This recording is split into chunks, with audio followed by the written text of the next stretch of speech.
नमस्कार।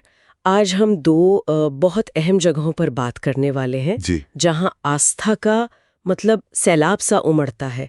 एक तो है उड़ीसा के पुरी में भगवान जगन्नाथ की वो सदियों पुरानी रथ यात्रा, हाँ, बिल्कुल। और दूसरा है पश्चिम बंगाल के दीघा में बना बिल्कुल नया भव्य जगन्नाथ मंदिर। हाँ, जो अभी हाल ही में खुला है। हाँ, और ख़ास बात यह है कि 2025 में मतलब इसी साल 27 जून को दोनों ही जगहों पर रथ यात्रा का उत्सव मनाया गया। जी, एक ही दिन।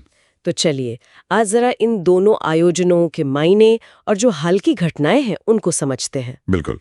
शुरुआत पुरी से ही करते हैं। ये भगवान जगन्नाथ, उनके भाई बलभद्र और बहन सुभद्रा, इनके सम्मान में मनाया जाने वाला एक बहुत ही प्राचीन और महत्वपूर्ण हिंदू उत्सव है। हाँ हाँ। ये हिंदू कैलेंडर के हिसाब से होता है आषाढ़ महीने के शुक्ल पक्ष की दूसरी तिथि को, अच्छा।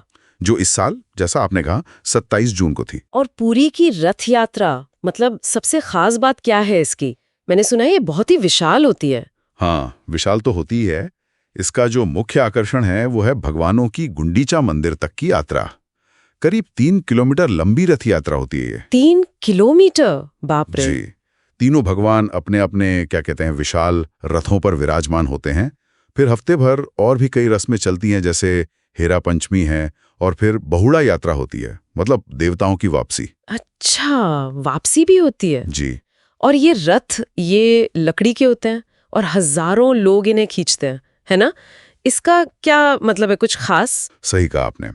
ये विशाल रथ जो हैं पारंपरिक तरीके से खास किस्म की लकड़ी से ही बनाए जाते हैं हर साल। हर साल नए बनते हैं? हाँ, बिल्कुल। और फिर हजारों लाखों श्रद्धालुओं मिलकर इन्हें खींचते हैं। इसे भगवान की सीधी सेवा माना जाता है और मान्यता है कि इससे मोक्ष मिलता है। अच्छा। ये एक तरह से सामूहिक भक्ति और समर्पण का प्रतीक है। पुरी की भव्यता तो है ही, लेकिन इस बार हमने कुछ दुखद खबरें भी सुनी। ये भीड़ प्रबंधन, ये एक बड़ी चुनौती लगती है वहां। हाँ, वो तो है। दुर्भाग्य से इस साल बहुत ज्यादा भीड़ थी और उसकी वजह से कुछ गंभीर हादसे हुए। रिपोर्ट्स तो ये बता रही हैं कि दम घुटने या शायद भगदड़ जैसी स्थिति बनी, उसमें 13 लोगों की जान चली गई। ओ, बहुत दुखद। और कई घायल भी हुए। प्रशासन ने जांच और मुआवजे की बात तो कही है, लेकिन इस घटना ने साफ तौर पर व्यवस्था और सुरक्षा इंतजामों पर सवाल खड़े कर दिए हैं। और कुछ राजनीतिक आलोचना भी हुई है कि क्या तैयारी पर्याप्त थी या नहीं। ये वाकई चिंता की बात है और दिखाता है कि आस्था और सुरक्षा, इनके बीच संतुलन साधना कितना मुश्किल और कितना जरूरी है, खासकर जब लाखों लोग एक जगह जुटते हों। बिल्कुल। तो इसी माहौल के बीच दूसरी तरफ पश्चिम बंगाल के दीघा में एक बिल्कुल नई पहल हुई है, आपने बताया? जी हाँ, बिल्कुल। इसी साल 30 अप्रैल 2025 को दीघा में एक नए और बहुत ही भव्य जगन्नाथ मंदिर का उद्घाटन हुआ है। भव्य? कितना भव्य? ये काफी हद तक पूरी मंदिर जैसा ही दिखता है। लगभग 65 मीटर ऊंचा है। एक तरह से कह सकते हैं कि पूरी मंदिर की ही प्रतिकृति है। अरे वाह, मतलब पूरी की झलक अब दीघा में भी। इसे बनाने में भी कुछ खास लगा होगा फिर? हाँ, इसे पारंपरिक कलिंग शैली में ही बनाया गया है और मटेरियल भी बढ़िया इस्तेमाल हुआ है। राजस्थान के बंशी हिल से आया बलवा पत्थर है, वियतनामी मार्बल भी लगा है। अच्छा। सुनने में आया है कि करीब 200 करोड़ रुपए की लागत आई है इसमें।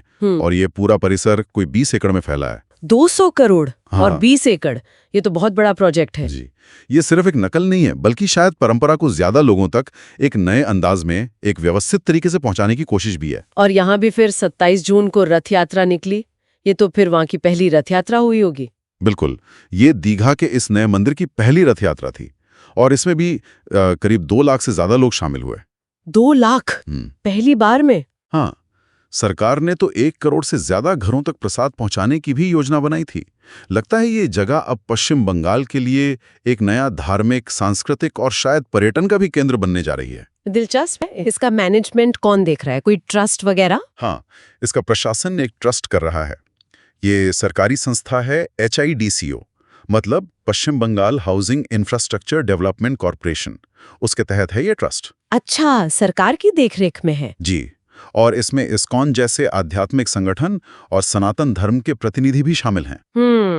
तो मतलब एक तरफ पुरी की सदियों पुरानी रीत, जो आधुनिक दौर की आप कह रहे हो चुनौतियों से जूझ रही है। हाँ। और दूसरी तरफ दीघा का ये नया आलीशान निर्माण, और दोनों ने एक ही दिन अपना ये मुख्य उत्सव मनाया। सही कहा, बिल्कुल यही स्थिति है।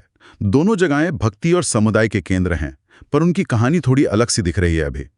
पुरी हमें इतिहास दिखाती है, गहरी परंपरा दिखाती है और साथ ही इतने बड़े आयोजन को संभालने की जटिलता भी। हाँ, वो चुनौती साफ दिख रही है। जबकि दीघा एक नई शुरुआत है जो परंपरा को शायद एक ज्यादा भव्य रूप में पेश कर रही है। तो इन दोनों घटनाओं से हम क्या समझ सकते, मतलब क्या निचोड़ निकलता है?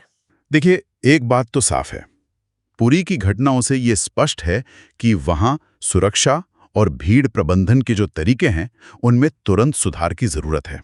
इसमें कोई दो राय नहीं। बिल्कुल। वहीं दूसरी ओर ये देखना दिलचस्प होगा कि दीघा का ये नया मंदिर एक सांस्कृतिक और शायद आर्थिक केंद्र के तौर पर कैसे विकसित होता है।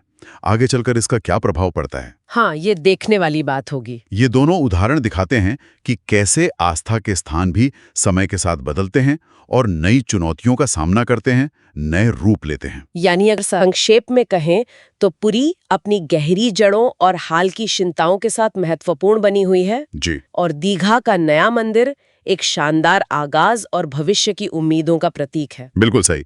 और ये हमें सोचने पे भी मजबूर करता है ना किस तरह से? कि क्या पुरी जैसे जो हमारे प्राचीन तीर्थ हैं उन पर बढ़ती भीड़ और उसकी चुनौतियों को देखते हुए दीघा जैसे नए केंद्र भक्तों के लिए एक अलग, शायद ज्यादा व्यवस्थित अनुभव दे सकते हैं, या फिर कहीं ना कहीं ये जो मूल स्थान का महत्व है उसे कम तो नहीं कर देते? हाँ, ये एक बड़ा सवाल है। इस पर विचार किया जा सकता है।